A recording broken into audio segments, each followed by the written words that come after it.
Caesarean delivery കഴിഞ്ഞ അമ്മമാർക്ക് പല ആശങ്കകളും ഉണ്ടാവും. എങ്ങനെ ആരോഗ്യം വീണ്ടെടുക്കാം, എന്ത് കഴിക്കണം, എന്ത് ഒഴിവാക്കണം, സ്റ്റിച്ച് എങ്ങനെ കെയർ ചെയ്യാം എന്നതൊക്കെ. ഇന്ന് സി സെക്ഷൻ കഴിഞ്ഞ സ്ത്രീകൾക്ക് ഉണ്ടാകാവുന്ന കോമൺ ആയ ഡൗട്ട്സിനെ പറ്റിയാണ് നമ്മൾ ഡിസ്കസ് ചെയ്യാൻ പോകുന്നത്. വീഡിയോ മുഴുവനായും കാണാനും സബ്സ്ക്രൈബ് ചെയ്യാനും മറക്കരുത്. നിങ്ങളുടെ ഡൗട്ട്സ് കമന്റ്സ് വഴി ചോദിക്കാം. ഒന്നാമത്തെ ഡൗട്ടാണ് സി സെക്ഷൻ കഴിഞ്ഞ അമ്മമാർക്ക് പാലിന്റെ ഉൽപാദനം കുറയുമോ എന്നത്. ഇത് അമ്മമാർക്ക് സ്ഥിരമായുള്ള ഡൗട്ടാണ്. ലഘുവായി പറഞ്ഞാൽ ഇല്ല. സി സെക്ഷൻ കഴിഞ്ഞ അമ്മ സ്റ്റേബിൾ ആയ 4-5 മണിക്കൂറിനുള്ളിൽ തന്നെ മുലയൂട്ടൽ ആരംഭിക്കണം. ഇത് കുഞ്ഞും അമ്മയും തമ്മിൽ സ്കിൻ ടു സ്കിൻ കോണ്ടാക്ട് വരാനും പാൽ ഉൽപാദനം ത്വരിതപ്പെടാനും സഹായിക്കുന്നു. പക്ഷേ അമ്മ സ്റ്റേബിൾ അല്ല, സ്റ്റിച്ചിന്റെ പെയിൻ, അനസ്തേഷ്യയുടെ ഇഫക്റ്റ് ഇവയൊക്കെ കാരണം മുലയൂട്ടൽ ചിലപ്പോൾ വൈകിച്ചേക്കാം. ഈ സാഹചര്യങ്ങളിൽ പാൽ ഉൽപാദനം വൈകാം. പക്ഷേ ഫ്രീക്വന്റ് ആയി ഫീഡ് ചെയ്യാനും പമ്പ് ചെയ്യാനും ഒക്കെ ചെയ്താൽ മികച്ച രീതിയിൽ പാൽ ഉൽപാദനവും വർദ്ധിപ്പിക്കും. ഇതോടൊപ്പം കറക്റ്റ് ലാക്റ്റിംഗ്, ഫീഡിംഗ് പൊസിഷൻസ് ഒക്കെ ഫോളോ ചെയ്യാം. ഇതിനെപ്പറ്റി മുമ്പത്തെ വീഡിയോയിൽ പറഞ്ഞിട്ടുണ്ട്, ഇത് കാണാവുന്നതാണ്. രണ്ടാമത്തേത് മറ്റേണിറ്റി ബെൽറ്റ് ധരിച്ച് വയറ് കുറയുമോ ചുരുങ്ങുമോ എന്നൊക്കെയുള്ള സംശയം. ഇത് കൂടുതൽ വിശദീകരിക്കേണ്ടതാണ്. Maternity belt ധരിക്കാവുന്നതാണ്. ഇത് ശരീരത്തെയും പേശികളെയും സപ്പോർട്ട് ചെയ്യും. അമ്മമാർക്ക് മൂവ് ചെയ്യുന്ന സമയത്തൊക്കെ ഒരു ബാക്ക് സപ്പോർട്ട് നൽകാനും ഇത് സഹായിക്കും. പക്ഷേ വെറും ബെൽറ്റ് ധരിച്ചാൽ വയർ ചുരുങ്ങുകയില്ല. ഇത് ഒരു തെറ്റായ ധാരണയാണ്. ശരിയായ ഭക്ഷണവും ഡയറ്റും എക്സസൈസും ഉണ്ടെങ്കിൽ മാത്രമേ വണ്ണവും വയറും കുറയുകയുള്ളൂ. മറ്റേണിറ്റി ബെൽറ്റ് ഒരു സപ്പോർട്ടിംഗ് സിസ്റ്റം മാത്രമാണ്. ഇതുകൊണ്ട് വയറ് കുറയുകയില്ല. ആദ്യത്തെ സി സെക്ഷൻ കഴിഞ്ഞാൽ നോർമൽ ഡെലിവറി പോസിബിൾ ആണ് എന്നുള്ളത്.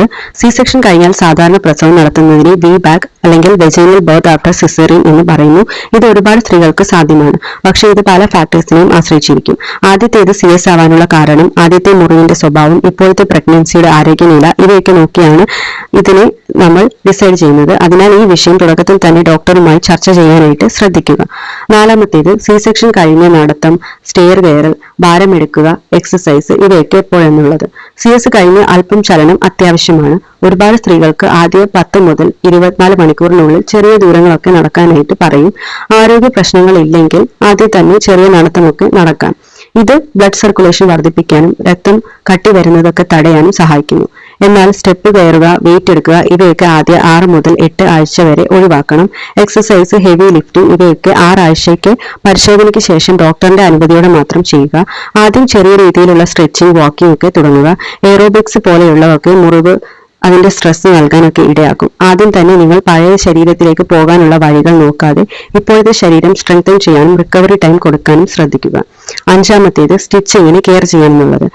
എപ്പോഴും അബ്സോർബിൾ ആയിട്ടുള്ള സ്റ്റിച്ചസ് ആണ് യൂസ് ചെയ്യുന്നത്. പുറമേയുള്ള തുന്നലുകൾ അല്ലെങ്കിൽ സ്റ്റേപ്പിൾസ് ഒക്കെ ഏകദേശം 4-5 ദിവസത്തിനുള്ളിൽ നിങ്ങൾ ഹോസ്പിറ്റൽ വിടും മുമ്പ് തന്നെ റിമൂവ് ചെയ്യും. ഇത് ചെറിയ വലിച്ചിൽ പോലെയൊക്കെ ഫീൽ ചെയ്യുമെങ്കിലും ഒരുപാട് വേദനയൊന്നും ഉണ്ടാവുകയില്ല.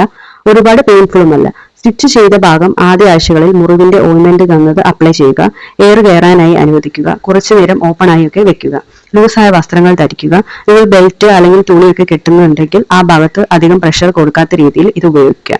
ആറാമത്തേത് സി സെക്ഷൻ കഴിഞ്ഞ് പഴങ്ങൾ, മീൻ, മീറ്റ് ഇവയൊക്കെ എപ്പോൾ കഴിക്കാമെന്നുള്ളത്. തീർച്ചയായും ഇവയൊക്കെ കഴിക്കണം. പലരും പ്രസവരക്ഷയുടെ ഭാഗമായി ഇതൊക്കെ ഒഴിവാക്കുന്നത് കാണാം. എന്നാൽ ആവശ്യത്തിന് ഹൈഡ്രേഷൻ ലഭിക്കാൻ വെള്ളം, ഫ്രൂട്ട്സ്, വെജിറ്റബിൾസ് ഒക്കെ കഴിക്കുക. ഇത് സി സെക്ഷൻ കഴിഞ്ഞ ശേഷം ഉണ്ടാകുന്ന കോൺസ്റ്റിപ്പേഷനെ ഒഴിവാക്കാൻ സഹായിക്കും. ചിക്കൻ, മീൻ, മുട്ട ഒക്കെ നല്ല പ്രോട്ടീൻ സോഴ്സസ് ആണ്. ഇത് ടിഷ്യൂ റിപ്പയറിനും ഹെൽപ്പ് ചെയ്യുന്നു. സ്റ്റിച്ച് ഹീൽ ചെയ്യാനും ഹെൽപ്പ് ചെയ്യും. നല്ല രീതിയിൽ കുക്ക് ചെയ്തതും ഹൈജീനിക്കുമായുള്ള ഫുഡ്സ് കഴിക്കുന്നത് ഇൻഫെക്ഷൻ ഒഴിവാക്കാൻ സഹായിക്കും. ഏഴാമത്തേത് തൈര്, ഇളനീർ ഇങ്ങനെയുള്ള തണുത്ത ഫുഡ്സ് ഒക്കെ കഴിക്കാമോ എന്നുള്ളത്. ഇത് കൂടുതൽ പേരും പാരമ്പര്യ വിശ്വാസം കാരണം ഒഴിവാക്കുന്നത് കാണാം. മെഡിക്കലി ഇത് കഴിക്കുന്നതിൽ തെറ്റില്ല. തൈര്, തേങ്ങാപ്പാലൊക്കെ ഹൈഡ്രേഷൻ, ശരീരത്തിൽ തണുപ്പും നൽകുന്ന ഫുഡ്സ് ആണ്. തൈര് ദഹനത്തെ സഹായിക്കുകയും പ്രോബയോട്ടിക് കൂടിയാണ്. എന്നാൽ തണുപ്പുള്ള ഫുഡ്സ് കഴിക്കുന്നത് നിങ്ങൾക്ക് പനി, ജലദോഷം ഇവയൊക്കെ വരുന്നവരാണെങ്കിൽ ഇത് റൂം ടെമ്പറേച്ചറിലാക്കി ഉപയോഗിക്കാം. എട്ടാമത്തേത് സി സെക്ഷൻ ശേഷം കോൺസ്റ്റിപ്പേഷൻ എങ്ങനെ ഒഴിവാക്കാം. ഇത് വളരെ സാധാരണമായ ഒരു കാര്യമാണ്. കാരണം അനസ്തേഷ്യയുടെ മരുന്നുകൾ, ചലനക്കുറവ്, ഡയറ്റിൽ വരുന്ന വ്യത്യാസം ഒക്കെ കാരണം കോൺസ്റ്റിപ്പേഷൻ പല സ്ത്രീകൾക്കും ഉണ്ടാകും. ഇത് എങ്ങനെ ഒഴിവാക്കാം എന്ന് നോക്കാം. ധാരാളമായി വെള്ളം കുടിക്കുക. 2.5 മുതൽ 3 ലിറ്റർ വെള്ളം കുടിക്കുക. ഫൈബർ അടങ്ങിയ ഭക്ഷണങ്ങൾ, ഓട്സ്, റാഗി, ഫ്രൂട്ട്സ്, വെജിറ്റബിൾസ് ഇവയൊക്കെ ഉൾപ്പെടുത്തുക. ചെറിയ ദൂരം നടക്കുക. ചെറിയ ചൂടുവെള്ളം, ഉലുവ, ജീരകം ഒക്കെ ചേർത്ത് തിളപ്പിച്ച് കുടിക്കാം. അത്യാവശ്യമെങ്കിൽ സ്റ്റൂൾ സോഫ്റ്റ്നസ് ഒക്കെ ലാക്സേറ്റീവ്സ് ആയി ഡോക്ടറോട് ചോദിച്ച് ഉപയോഗിക്കാം. ഒമ്പതാമത്തേത് ഹെവി എക്സസൈസസ് കുഞ്ഞിനെ എടുക്കുക ഒക്കെ അപകടകരമാണോ എന്നുള്ളത്. ഹെവി ആയിട്ടുള്ള എക്സസൈസസ് ആദ്യം ചെയ്യുന്നത് അപകടകരം തന്നെയാണ്. വയറ്റിൽ ഒരുപാട് പ്രഷർ കൊടുക്കാത്ത എക്സസൈസ് ഒക്കെയാണ് ആദ്യം ചെയ്യേണ്ടത്. സ്റ്റിച്ച് പൊട്ടാനും ഹേർണിയൊക്കെ വരാനുമുള്ള സാധ്യത ഇത് കൂട്ടും. ആദ്യ 6 ആഴ്ച കംപ്ലീറ്റ് റിക്കവറി ടൈമാണ്. കുഞ്ഞിനെ എടുക്കുമ്പോൾ ബാക്കിൽ സപ്പോർട്ട് നൽകാനായി പില്ലോ, ഫീഡിംഗ് പില്ലോ ഒക്കെ ഉപയോഗിക്കുക. 10ാമത്തേത് സി സെക്ഷൻ മുറിവ് ഉണങ്ങാൻ എന്തു ചെയ്യാം. മുറിവ് ഉണങ്ങാൻ ആദ്യ 6 മുതൽ 12 മാസം വരെ സമയം എടുത്തേക്കാം. എന്നാൽ സ്റ്റിച്ച് ക്ലീൻ ആയി സൂക്ഷിക്കുക. ടൈറ്റായ ക്ലോത്ത്സ് ഒഴിവാക്കുക. ബെൽറ്റ്, തുണിയൊക്കെ അവിടെ ടച്ച് ചെയ്യാതെ ഇരിക്കുക. കുളിക്കുമ്പോൾ അവിടെ എണ്ണ, വെള്ളമൊക്കെ ഒഴിവാക്കാതെ കവർ ചെയ്യുക.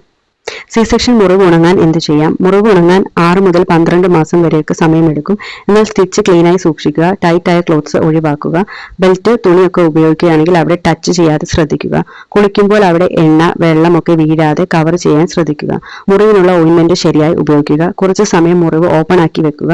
എപ്പോഴും നനവ് ഒപ്പിയെടുക്കുക. ഇത് ചെയ്യുന്ന സമയത്ത് സൈഡിലേക്ക് മൂവ് ചെയ്യാതെ താഴെ നിന്നും മുകളിലേക്ക് മാത്രം ചെയ്യുക. വൈറ്റമിൻ സി, സിങ്ക് റിച്ച് ആയിട്ടുള്ള ഫുഡ്സ് ഒക്കെ കഴിക്കാൻ ശ്രദ്ധിക്കുക. സി സെക്ഷൻ ശേഷമുള്ള റിക്കവറി ടൈം വളരെയധികം പ്രധാനപ്പെട്ട സമയമാണ്. അമ്മയ്ക്ക് നല്ല വിശ്രമവും പോഷകാഹാരവും സ്നേഹവും സപ്പോർട്ടും എല്ലാം ഈ സമയത്ത് അത്യാവശ്യമാണ്. നിങ്ങൾ ശരീരത്തിന് റിക്കവർ ആവാനുള്ള ശരിയായ സമയം നൽകുക. ഓരോ അമ്മമാർക്കും ഈ കാലയളവ് വ്യത്യാസപ്പെടാം. ഇത് നോർമലാണ്. അസാധാരണമായ വേദനയോ മുറിവിന് മറ്റ് പ്രശ്നങ്ങളോ ഉണ്ടെങ്കിൽ ഡോക്ടറിനെ കാണാനായിട്ട് ശ്രദ്ധിക്കുക. ഈ വീഡിയോ യൂസ്ഫുൾ ആയി തോന്നിയെങ്കിൽ ലൈക്ക് ചെയ്യാനും ഷെയർ ചെയ്യാനും സബ്സ്ക്രൈബ് ചെയ്യാനും മറക്കരുത്.